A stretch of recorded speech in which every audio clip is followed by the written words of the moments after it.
आसुअछि पवित्र सावित्री अमावास्या। आउ एही सावित्री अमावास्या ठारू बदली जीव धनुराशिर व्यक्तिविशेष मानकर जीवन। 2026 मसीहा मे मास 16 तारिख शनिवार दिन सावित्री अमावास्या पालन हेबाकु जाउअछि। एवं सबुठारे बड़ कथा यह अटे कि एही सावित्री अमावास्या दिन बुध एवं सूर्य आपणक राशिर केन्द्र को गोचर करी बुधादित्य राजयोगर निर्माण करने जाउछंती, जहाँ आपणकर शनिकर अढ़ई थिबा सत्य मध्य केतेगुड़िए क्षेत्र में आपणकु शुभाशुभ फल प्रदान करिवे। किंतु केउं सब क्षेत्र गुड़िकरे आपणकु शुभ फलर प्राप्ति हेब, सेथिपाई आपण एही भिडियोटी को शेष पर्यंत निश्चय देखंतु। आपणकर जदि धनुराशि हुई थाए आपण एही भिडियोटी को थरे मात्र शेष पर्यंत देखंतु। आपणकर व्यस्तबहुल समय मध्यरु 10 मिनिट समय आपण निज पाई दियंतु एवं निजर भविष्यत विषय जानतु। देखंतु एही सावित्री अमावास्या दिन ग्रह मानकर गोचर रे हेबाकु जाउअछि बहुत बड़ परिवर्तन एवं ग्रह मानकर शुभ चलन दृष्टि खास करी बुध एवं सूर्यंकर बुधादित्य राजयोगर प्रभाव आपण मानकर अधिकांश दुख कष्टर अंत हेबाकु जाउअछि एवं एही सावित्री अमावास्या ठारू पुणी थरे आपणकर जीवन रे खुशी फेरिबाकु जाउअछि। देखंतु आपणकर राशि रे तीनोटी बड़ शुभग्रह मंगल सूर्य एवं बुध राशि परिवर्तन करिवे, जे कि आपणक राशि पाई धन भावर अधिपति, लाभ भावर अधिपति एवं भाग्य भावर अधिपति अटंती। एही सावित्री अमावास्या ठार आपण माने केतेक दिगरे आर्थिक लाभ देखिबाकु पाइबे एवं ता सहित दीर्घ दिनर इच्छा अभिलाष आपणकर पूर्ण हेबाकु जाउअछि। किंतु केबेठारु परिवर्तन हेबा एवं केउं सब क्षेत्र में आपणकु शुभ फल प्राप्ति हेबा आपण भिडियोटी को शेष पर्यंत देखिला जाए आपण माने जानि पारिबे। एहा पूर्वरु भिडियोटी को लाइक करी कमेंट बॉक्स रे जय मां सावित्री जय मां लक्ष्मी अवश्य लिखि दियंतु। देखंतु जेहेतु आपणकर राशि रे वर्तमान शनिकर अढ़ई चली अछि, शनि आपणकर चतुर्थ भाव माने सुख भावर बसी शनिकर अढ़ई चालुअछि, जहा फल आपणकर जीवन रे सुख सुविधार कमी देखा जिबाकु मिलुछि। आपण बहुत अधिक मानसिक चिंता भितर रहुछंती। निजर लोक माने खास करी आपणकर संपर्कीय लोक माने आपणकर पर होइछंती, आपणक विरुद्ध रे षडयंत्र करुछंती। आर्थिक समस्या आपणकर बढ़ी जाइछि। विभिन्न कारण को नहीं आपणकर घर परिवार रे समस्या देखा जाउछि। कली झगड़ा मन मनांतर देखा देउछि। पौत्रिक संपत्ति को नहीं वाद विवाद लगी रही। कर्म क्षेत्र में तो समस्या आपणकर बढ़िबारे लगी अछि। किछि धनुराशिर व्यक्तिविशेष मानकर चाकरी चली जाइछि। किछि धनुराशिर व्यक्तिविशेष माने दीर्घ दिन धरी हेब चाकरीर अपेक्षार अछंती, किंतु आपणकु मनपसंदर चाकरीटीए मिल पारु नाही। आपणकर शिक्षागत योग्यता थाई मध्य आपणकु चाकरीटीए मिलु नाही। देखंतु शनिकर अढ़ईर प्रभाव रे एही सबु नकारात्मक प्रभाव गुड़िक आपणकर जीवन रे देखा जाउथिला। देखंतु एही सावित्री अमावास्या ठारू बुध एवं सूर्य आपणकर षष्ठ भाव रे बुधादित्य राजयोगर निर्माण करुछंती। आपणकर पूर्वर जदि केही शत्रु थिले, कोनोसी व्यक्ति आपणकर किछि क्षति करबाकू चाहुथिला किमा आपण ऋण करजर मालजाल रे फसी रहिथिले, करज सुझिबाकू आपण बाट पाउ नथिले, तेहे सावित्री अमावास्या परे आपणकु समस्त ऋण करजर मुक्ति मिलिब।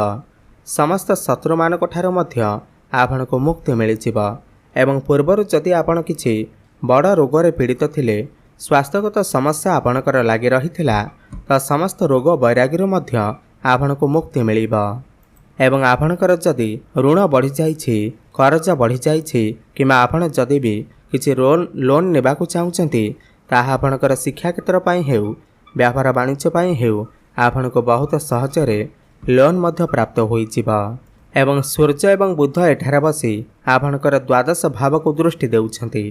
जो व्यक्तिविशेष माने दीर्घ दिन धरी विदेश को जीवाकू चाहुथिले, विदेश ग्रस्त रे जदि आपणकर किछि समस्या देखा जाउथिला किंबा वैदेशिक मुद्रा जदि आपण रोजगार करुथिले, जदि आपणकर रोजगार कमी जाइछि, तेबे आपण सही सब क्षेत्र रे एही सावित्री अमावास्या ठारू शुभफलर प्राप्ति करेंगे।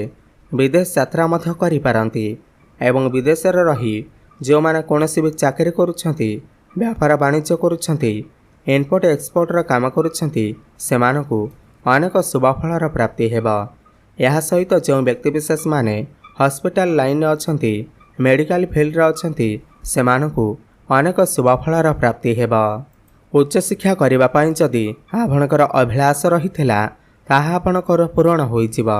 एही सावित्री अमावास्या पाने छात्र छात्री माने उच्च शिक्षा करिबा पई बाहर को जाई पारंती, कोनसे नूतन स्थान रे एडमिशन करि पारंती।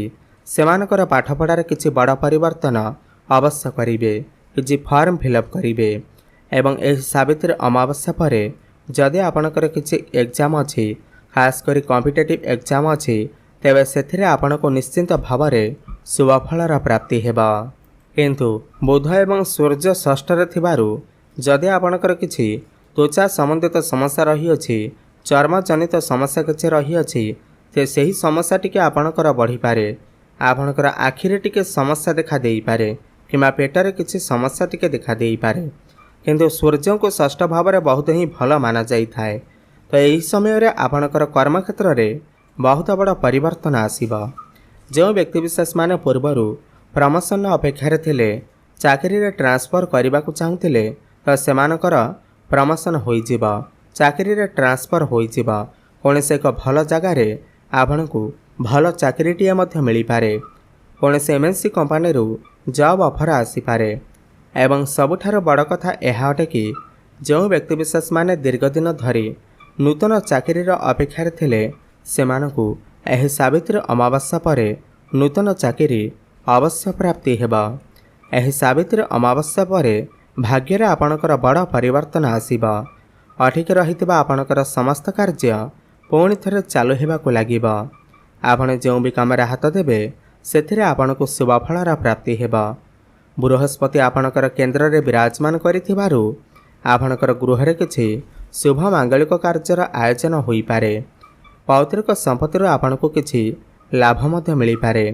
एवं शुक्र मध्य सप्तमरे रही मालव्य नामक राजयोगर निर्माण करुथिबारु एही सावित्री अमावास्या परे आपण किछि भूमि, जमी, प्रॉपर्टी, नूतन जानवाहन क्रय करि पारंती। दूर स्थान को धार्मिक स्थान को आपण यात्रा करि पारंती। एवं जो दंपति माने दीर्घ दिन धरी संतान सुखरे वंचित थिले, एही सावित्री अमावास्या परे आपण को निश्चिंत भावरे संतान सुख अवश्य प्राप्ति हेबा। आपण चेष्टा जारी रखंतु। एवं जो पिलामानकर विवाह बयस हो जाइछि, विवाह रे विलंब हेउथिला, एही सावित्री अमावास्या परे सेमानकर घर को विवाह प्रस्ताव मान आसी पारे एवं विवाह मध्य फाइनल होई पारे। प्रेम जीवन रे मध्य सुखमय समय अतिबाहित करिवे। आपणकर जीवन रे केही नूतन पार्टनर आसी पारंती। आपणक भितर जदि किछि मनमालिन्य चलीथिला, मत पार्थक्य चलीथिला, कथावार्ता बंद हो जाइथिला, ब्रेकअप आदि हो जाइथिला, सेमानकर पुणी थरे कथावार्ता होई पारे, प्याचअप मध्य होई पारे। एही सावित्री अमावास्या परे आपण किछि नूतन व्यापार वाणिज्य आरंभ करि पारंती। किमा पूर्वरु जदि आपणकर कोनोसी व्यापार वाणिज्य अछि, सेथिरे आपण बहुत अधिक उन्नति प्रगति करिवे।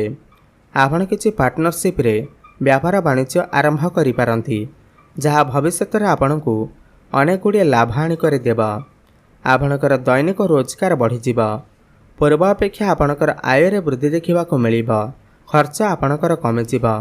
समय समय रे आकस्मिक धन प्राप्ति हेबा। विभिन्न दिगरु अर्थर आगमन मध्य हेबा।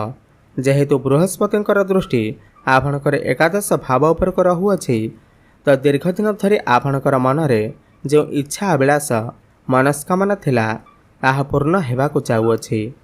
जो माने ऑनलाइन क्षेत्र रे काम करुछंती, फाइनेंस क्षेत्र रे अछंती, मार्केटिंग, डिजिटल मार्केटिंग क्षेत्र रे अछंती, ट्रैवल एंड टूर क्षेत्र रे अछंती, सेमानकु अनेक शुभफलर प्राप्ति हेबा। वैवाहिक दाम्पत्य जीवन मध्य सुखमय व्यतीत हेबा। आपणकर लाइफ पार्टनर क्यारियर रे मध्य ग्रोथ आसीबा। तेबे अधिक शुभफल प्राप्ति करिबा पाई आपण प्रत्येक दिन गुरुंकर बीज मंत्र जप अवश्य करंतु।